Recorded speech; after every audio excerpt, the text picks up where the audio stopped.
नमस्कार बच्चों, सच्ची वीरता इस पाठ में फिर से एक बार आपका स्वागत है। आज हम मंजरी इस पाठ्य पुस्तक से पाठ नंबर 3 पढ़ने जा रहे हैं, जिसका शीर्षक है सच्ची वीरता। सच्ची वीरता इस पाठ का यह सेशन नंबर 3 है। लेखक सरदार पूर्ण सिंह द्वारा लिखा सच्ची वीरता यह एक निबंध है और इस निबंध में लेखक ने सच्चे वीर हम किसे कहेंगे इसका वर्णन किया है।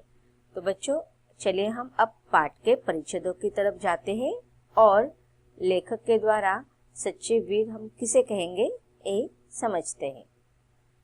लेखक कहते हैं कि वीर पुरुष का दिल सबका दिल हो जाता है, उसका मन सबका मन हो जाता है, उसके विचार सबके विचार हो जाते हैं, उसके संकल्प सबके संकल्प हो जाते हैं, उसका बल सबका बल हो जाता है, वह सबका और सब उसके हो जाते हैं। अब देखिए, वीर का यह जो गुण होता है ना, वह अंतर प्रेरणा से आता है। आंतरिक प्रेरणा वह होती है। अब किसी भी प्रकार के साहसपूर्ण कार्य बहादुरी के साथ करना ही वीरता कहलाती है। चाहे डॉक्टर हो, जब कभी किसी भी संकट में अपने द्वारा दिए गए हर प्रकार का जो कार्य होता है वह सत्य के आधार पर आधारित होता है।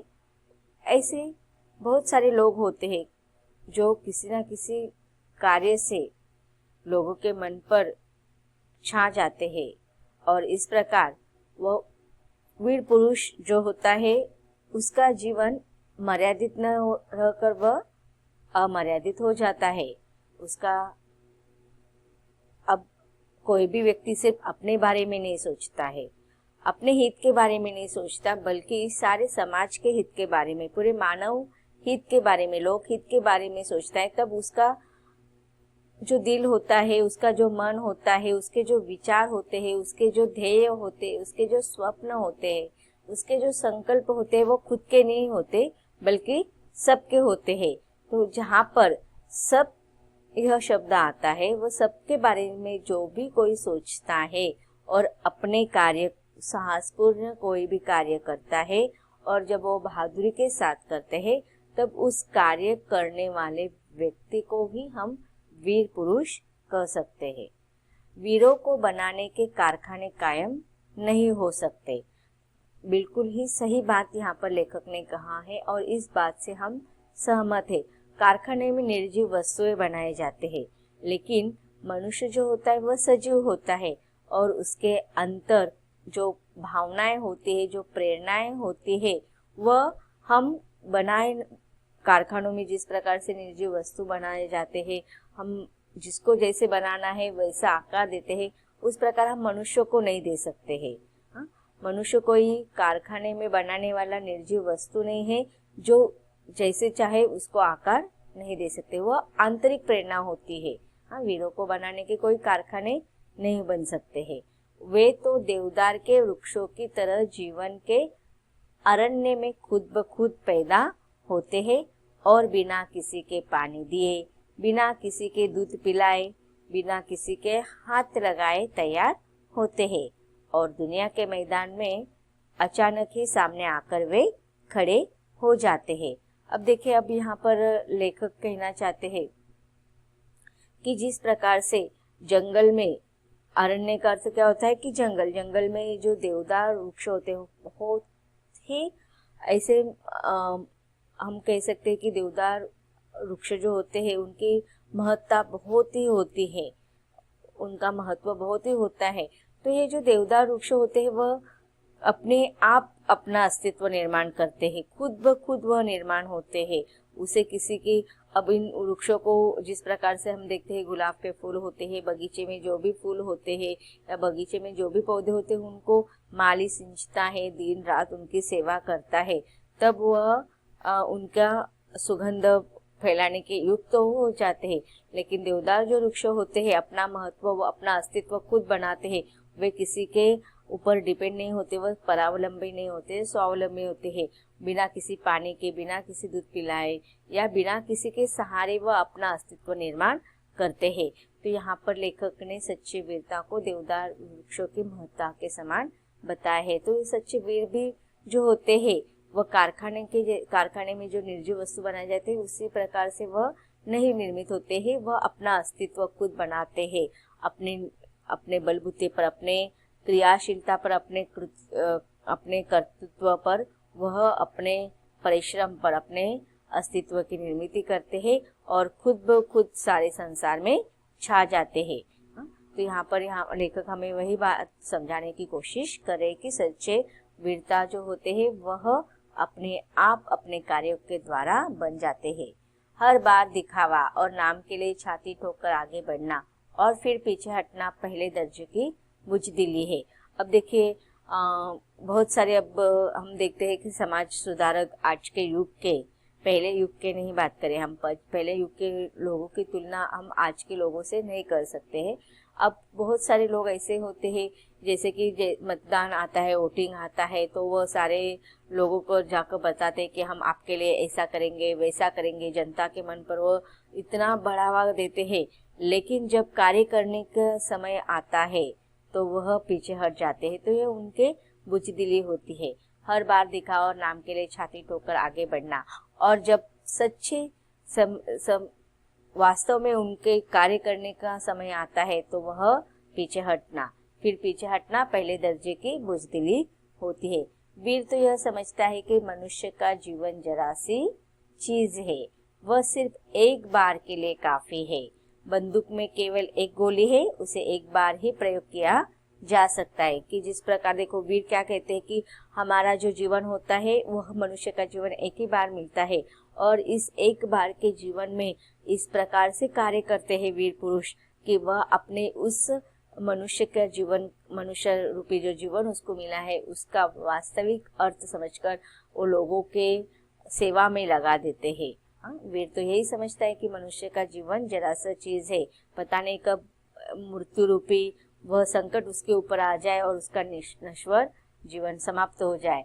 तो एक बार जिस प्रकार से बंदूक में एक गोली होती है और उसका एक ही बार प्रयोग किया जाता है हो सकता है, तो उसी प्रकार मनुष्य वीर पुरुष भी ऐसा ही सोचते हैं कि हमारा जीवन भी एक ही बार यूज हो सकता है, और उसे इस प्रकार से यूज करो कि इस प्रकार से अपने जीवन का उपयोग करो कि जिससे सारे लोगों को उसका उपयोग हो सके।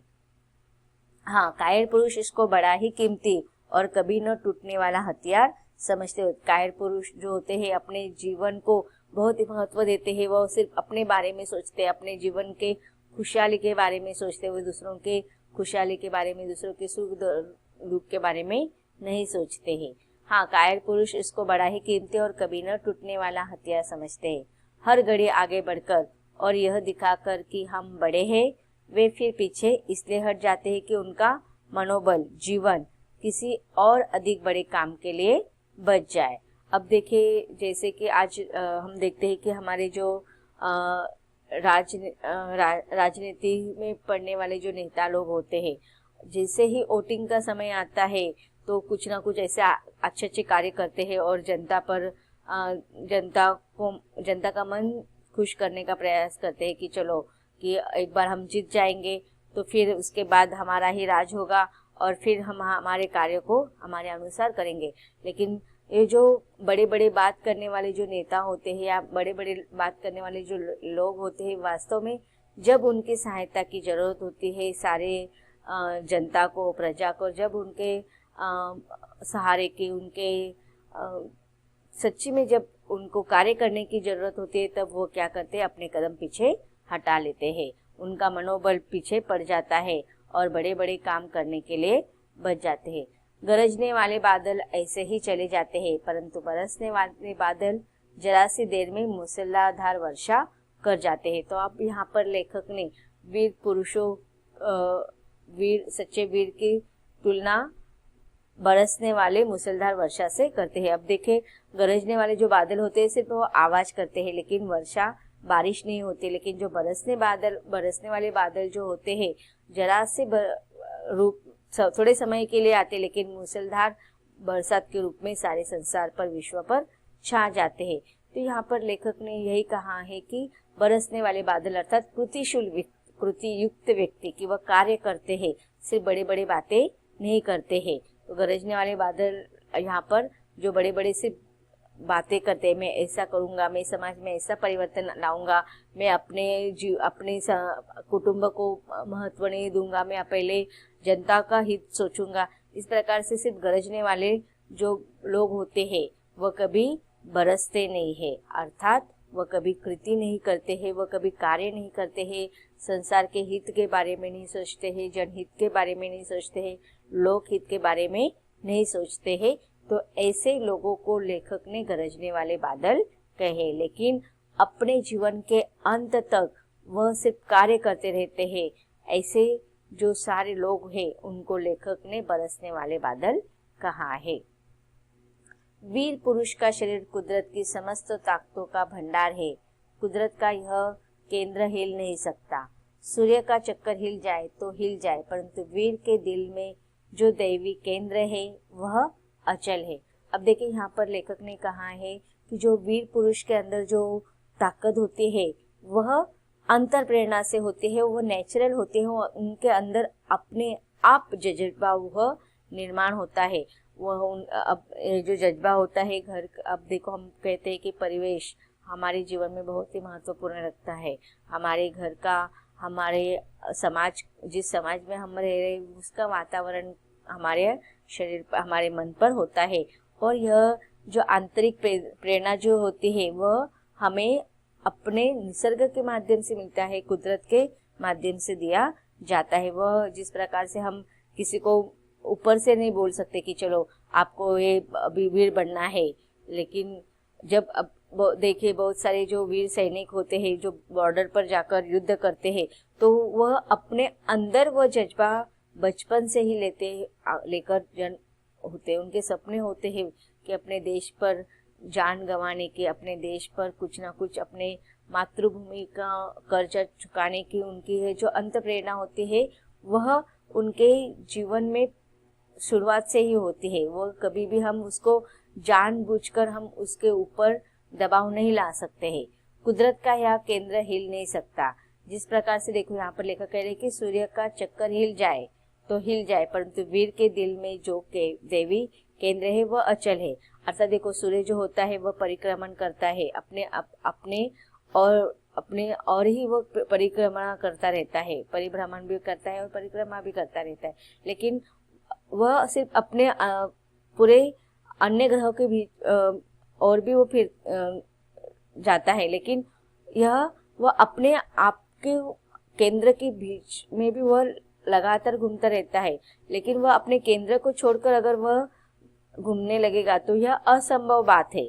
तो उसी प्रकार यहाँ पर लेखक कह रहे कि सूर्य का चक्कर हिल जाए, यह असंभव बात हो सकती है सूर्य के बारे में, लेकिन वीर के दिल में जो दैवी केंद्र है वह अचल है, अर्थात असंभव बात को भी वह संभव कर सकता है।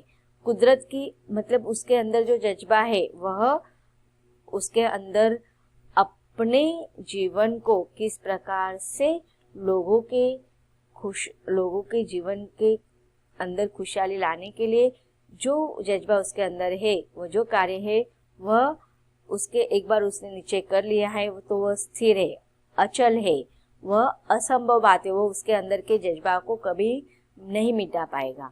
कुदरत की नीति चाहे विकसित होकर अपने बल को नष्ट करने की हो, मगर वीरों की नीति बल को हर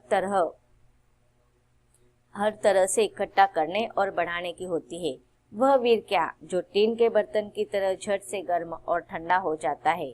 अब यहाँ पर लेखक ने टीन का बर्तन का उदाहरण दिया है कि टीन के बर्तन के साथ क्या होता है कि जब उसको जलाया जाता है तो उसके अंदर गर्मी निर्माण होता है, लेकिन वह गर्मी जब तक उसके नीचे ज्वाला अग्नि है तब तक वह गर्मी दिखाई देती है, लेकिन अग्नि निकाल दो तो वह ठंडा हो जाता है। मतलब मौसम के अनुसार वह रंग, उसके गुण परिवर्तित होती है टीन के बर्तन के, तो कभी वो गर्म होता है, कभी वो ठंडा होता है। तो सदियों नीचे आग जलती हो तो भी शायद गर्म हो, और हजारों वर्ष बर्फ उस पर जमती रहे तो भी क्या मजाल जो उसकी वाणी तक ठंडी हो। यहाँ पर लेखक का कहने का तात्पर्य है कि वीर के अंदर जो जज्बा होता है वह गर्म ही होता है, वह कभी ठंडा नहीं होता है। मतलब उनके अंदर का जज्बा, उनके अंदर की अंत प्रेरणा कभी भी किसी भी स्थिति में वह अचल नहीं होते, स्थिर होते हैं। असंभव बात उनके अंदर पनपती रहती है।